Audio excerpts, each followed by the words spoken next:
Salut! Sunt Adrian Cărădeanu și pentru că știu că mulți preferă Aperol Spritz atunci când ies la terasă, astăzi voi arăta cum îți mai poți combina băutura ta preferată. Îți voi prepara un cocktail cu Aperol și bere albă.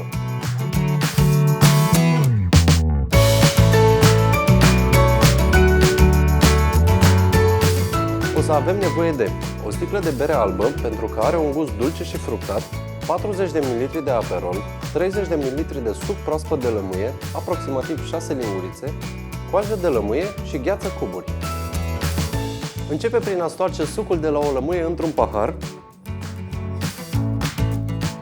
Adaugă Aperol. Acum câteva cuburi de gheață. Și amestecă ușor cu o linguriță. Completează cu bere albă până sus.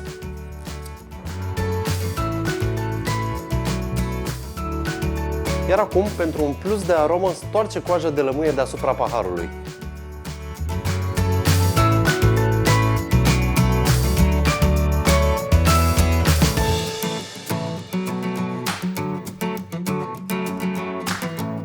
În mai puțin de 5 minute ai o băutură inedită din Aperol și bere albă.